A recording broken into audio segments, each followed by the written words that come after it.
Miss Hanilit. And dahil maraming nagtatanong kung ano-ano ba daw yung mga requirements kapag kukuha ng CFO Guidance and Counseling Certificate. So, eto na po. Ang video na to ay about po kung ano-ano yung mga requirements na kailangan. Kasi 'di ba online yung registration sa CFO. Kapag nakapag-register na po kayo and then na-confirm na nila yung registration mo, 'di ba magre-reply sila sa iyo through email.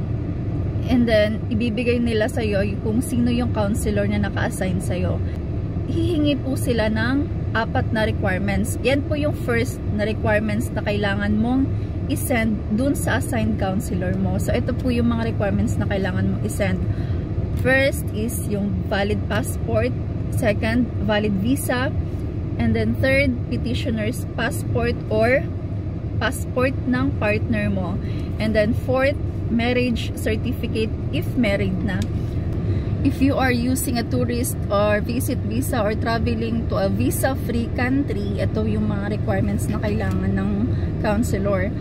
First is affidavit of support or invitation letter authenticated by the Philippine Embassy of the country of destination. So for example, sa Germany kayo, so dun kayo kukuha ng affidavit of support sa Philippine Embassy ng Germany. I think yung Philippine Embassy ng Germany is nasa Berlin. Kasi dun kumuha yung boyfriend ko ng affidavit of support.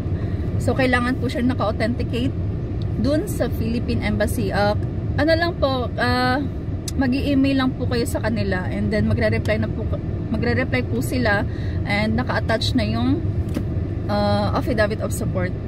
And then second is authenticated handwritten declaration of your relationship made by the petitioner. So, ang gagawa po ng declaration is yung partner nyo.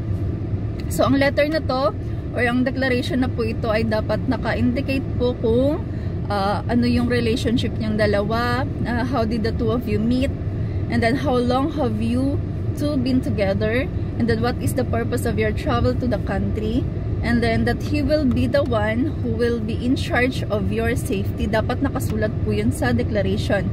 And then his name, and then signature niya. Yun. And then kailangan po authenticated po yun or naka-notarized. Third is the travel itinerary, your flight, and your accommodation. And then fourth is travel insurance. So, ito po yung mga kailangan nyong i-submit sa counselor nyo. I think these requirements is after na ng telecounseling. Ito yung kailangan nila. Kailangan nilang kunin sa'yo. So, bago nila i-release yung CFO certificate, kailangan nyo po munang masubmit lahat ng requirements na kailangan nila. Medyo strict sila ngayon. So, kapag isang requirement lang ang wala, hindi talaga sila nagre-release ng CFO certificate.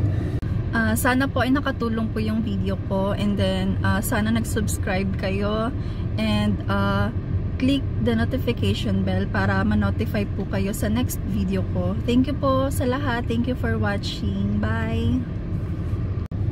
After nyo po masend yung mga after nyo po masend sa mukha, ay gabay na ka! After nyo po